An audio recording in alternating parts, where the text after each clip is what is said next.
మాట్లాడదాం, మా నెత్తిన భారం పెట్టలేదు జగన్ మాట్లాడదాం. ఒక్క నిమిషం, ఇవాళ రాకపోతే దిక్కు ఒక్క నిమిషం సార్ మాట్లాడదాం. ఓకే, ఒక్క నిమిషం. విజయకిరణ్ గారు, గుడ్ మార్నింగ్ అండి. లేట్ అయింది మీ దగ్గరకు వచ్చేసరికి. నారా లోకేష్ గారిని జాకీలు పెట్టి లేపుతున్నారు. చంద్రబాబు నాయుడు తుఫాన్ని తిప్పి పక్కన కొట్టేశారు అని చెప్పేసి టీవీలో డిబేట్లు పెడుతున్నారు. సో మాకంట కట్టి మేమేదో అంటగడుతున్నాం అని చెప్తున్నారు అని చెప్పేసి వెంకటరెడ్డి గారు అంటున్నారు. సో మీరు కూడా విన్నారు, లెక్కలు కావాలి అని అడుగుతున్నారు. Answer please sir. మీకు ప్యానల్ సభ్యులు, ప్రేక్షకులందరూ కూడా గుడ్ మార్నింగ్ అండి. ముందుగా ఇంత పెద్ద విపత్తు మన రాష్ట్రానికి వచ్చిన సందర్భంగా దాన్ని సమర్థవంతంగా ఎదుర్కొన్నటువంటి మా ప్రభుత్వానికి సంబంధించినటువంటి చంద్రబాబు నాయుడు గారికి, లోకేష్ గారికి, పవన్ కళ్యాణ్ గారికి, ఇతర మంత్రులు, ఎమ్మెల్యేలు, పార్టీ క్యాడర్ అందరికీ, అదేవిధంగా ప్రభుత్వ ఉద్యోగులకి అందరికి కూడా, స్వచ్ఛంద సంస్థలకు సంబంధించిన వారు అందరికి కూడా పేరు పేరున నమస్కారాలు, హృదయపూర్వకమైనటువంటి కృతజ్ఞతలు తెలియజేసుకుంటా ఉన్నాం. సహజంగా నేచురల్ కెలామిటీస్ వచ్చినప్పుడు ఎవరు కూడా మనం దాన్ని ఆపలేకపోయినప్పటికి కూడా దాని వల్ల జరిగేటువంటి నష్టాన్ని మనం నివారించడం ద్వారా ప్రజలకి అసౌకర్యం కలగకుండా, ప్రాణ నష్టం జరగకుండా కాపాడటంలోనే ఆ ప్రభుత్వం యొక్క సక్సెస్ అనేటువంటిది ప్రజలకు అర్థమవుతుంది. ఇక్కడ గతంలో ఎన్నడూ లేని విధంగా ఎక్కడెక్కడ కూడా ప్రాణ నష్టం అనేటువంటి దాన్ని పూర్తిగా అరికట్టడానికి చేసినటువంటి ప్రతి ప్రయత్నం కూడా సఫలమైంది. 1-2 చోట్ల జరిగినటువంటి పరిస్థితి కూడా వారు కొంచెం ఓవర్లుక్లో వెళ్ళటం వల్ల ఒక రెండు సంఘటనలు జరిగినటువంటి పరిస్థితి మనం చూసాం. సహజంగా నేచురల్ కెలామిటీ ఇప్పుడు ఈ తుఫానికి మ్యాన్ మేడ్ అంటే ఇప్పుడు చంద్రబాబు నాయుడు గారు ఆ తుఫాన్ని ఆ సముద్రంలోకి వెళ్ళి మొత్తాన్ని దాన్ని తయారు చేసి దాన్ని ఆంధ్ర రాష్ట్రం మీదకి పంపించారు అనేటువంటిది జగన్మోహన్ రెడ్డి గారు చెప్పేటువంటి మాట. ఇది ఎంత దారుణమైనటువంటి మాట అంటే, ఆ రోజున ఏ విధంగా అయితే చంద్రబాబు నాయుడు గారి చేతిలో పెద్ద కత్తి పెట్టి ఇది నారాసుర రక్త చరిత్ర అని చెప్పారో, సేమ్ అదే విధంగా ఈ రోజు కూడా అదే విధమైనటువంటి మాటలు మాట్లాడుతూ ఉన్నారు.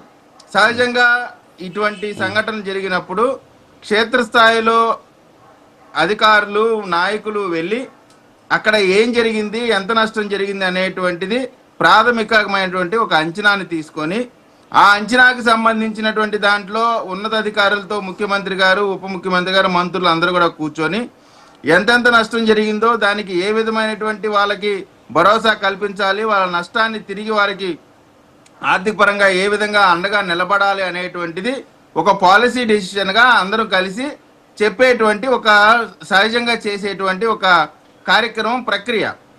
అవన్నీ కూడా వదిలేసినటువంటి పరిస్థితి క్లియర్గా కనబడుతోంది. కేవలం రాజకీయాలు కావాలి మనకి, దాన్ని చంద్రబాబు నాయుడు గారికి అంటగట్టాలి. ఇక్కడ స్పష్టంగా మీరు చూడండి, ఎక్కడెక్కడ ఎంత ఏం జరిగింది అనేటువంటిది చెప్పారు. వ్యవసాయ పంటలకు 829 కోట్లు, ఉద్యాన రంగంలో 39 కోట్లు, సెరికల్చర్కి 65 కోట్లు, ఆక్వా రంగంలో 1270 కోట్లు, R&Bకి 2079 కోట్లు, మున్సిపల్ శాఖ 109 కోట్లు, జనరల్ వనరుల శాఖకి 200 కోట్లు, 207 కోట్లు, పంచాయతీరాజ్కి 8 కోట్లు, విద్యుత్ శాఖకి 16 కోట్లు. ఇట్లా అన్ని రకాలుగా ఎక్కడెక్కడ ఏమి జరిగినాయి, ఎన్ని పశువులకు సంబంధించి కూడా 120 చనిపోయినాయి అని చెప్తా ఉన్నారు. ఇది ప్రాథమిక అంచనా, ప్రాథమికంగా వచ్చినటువంటి అంచనా. ఈ అంచనా ప్రకారం ఎక్కడెక్కడ ఏం జరిగింది అంటే, ఇక్కడ ఏంటంటే అండి, నిన్న చూసాం మనం, పవన్ కళ్యాణ్ గారు క్షేత్రస్థాయిలోకి వెళ్ళారు, వెళ్ళి ఏం జరిగింది ఏంటి అనేటువంటి చూశారు. కానీ మన జగన్మోహన్ రెడ్డి గారు ఏ విధంగా చూస్తారో చూడండి ఒక్కసారి. జగన్మోహన్ రెడ్డి గారు చక్కగా టెంట్ వేసుకొని బ్యారికేడ్లు కట్టి పంటను పరిశీలిస్తూ ఉన్నారు.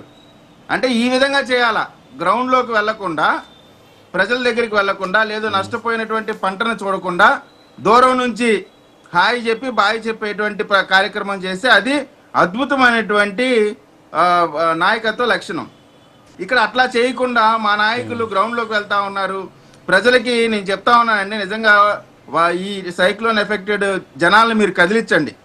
ఏ విధంగా ఈ కూటమి ప్రభుత్వంలో ఉన్నటువంటి నాయకులు కానీ, ప్రభుత్వ అధికారులు కానీ జనరల్గా ఇలాంటి ఈ క్యాంప్స్ పెట్టినప్పుడు అక్కడికి వెళ్ళటానికి జనరల్గా ఇష్టపడరు. కానీ ఇంట్లో ఏ విధంగా అయితే సౌకర్యంగా ఉంటుందో అంతకంటే సౌకర్యవంతంగా అందరికి కూడా ఇబ్బంది లేకుండా చేసినటువంటి పరిస్థితి అందరం చూసాం.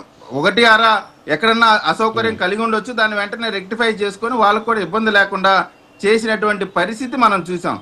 దానికి లోకేష్ గారికి అంటే లోకేష్ గారు అనునిత్యం కూడా ఆర్టీజీఎస్ లో కూర్చొని అన్ని పర్యవేక్షిస్తూ, సార్ తుఫాన్ వచ్చినప్పుడు తుఫాన్లో అందరూ రోడ్లు ఎమ్మడి పెట్టి తిరుగుతారా అధికారులు? ఎక్కడెక్కడ ఏం జరుగుతుంది అటువంటి state wide RTGS real time governance పెట్టుకొని ఎక్కడెక్కడ జరుగుతుంది దానికి అధికారులకు సూచనలు సలహాలు ఇచ్చి ఆ యొక్క సమస్యని ఇబ్బందిని అరికట్టేటువంటి ప్రయత్నం చేస్తా ఉన్నారు. అదే కదా చేయాలి, ఎవరైనా చేసేది అదే కదా.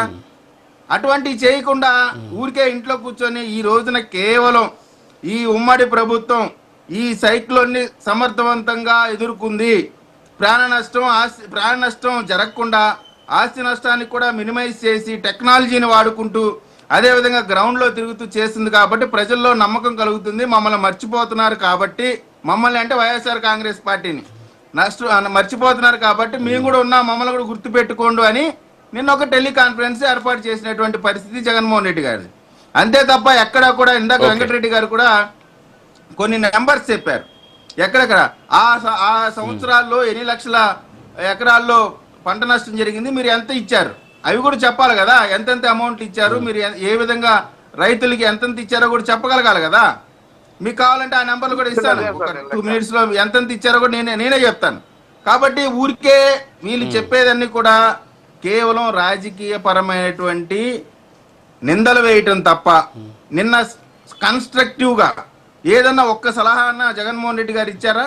కేవలం కూడా ప్రభుత్వాన్ని ఆడిపోసుకోవటానికి ఒక టెలికాన్ఫరెన్స్ పెట్టారు, ప్రజల్లో మేము కూడా ఉన్నామనేటువంటి మాట చెప్పడానికి ఒక టెలికాన్ఫరెన్స్ పెట్టారు.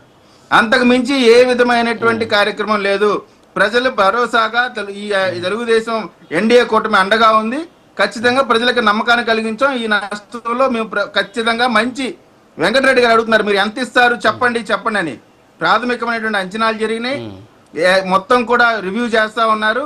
పూర్తి స్థాయిలో అండగా నిలబడి మీ చేత కూడా శబాష్ అనిపించడానికి ప్రయత్నం చేస్తాం. కానీ మీరు అనేటువంటి మనస్తత్వం మీకు లేదు కాబట్టి ఖచ్చితంగా మేము శబాష్ ఈ ప్రభుత్వం మంచిగా చేసింది అని ప్రజలకి అనిపించేలాగా మాత్రం ఖచ్చితంగా పనిచేస్తామండి. రాజుగారు ఒక్క నిమిషం, నిన్న నుంచి అడుగుతా ఉన్నా, నా వాయిస్ ఇవాళ మరి రావట్లేదు పీసీఆర్ వాళ్ళు. రాజుగారు నా వాయిస్ వినపడుతుందా? చెప్పండి.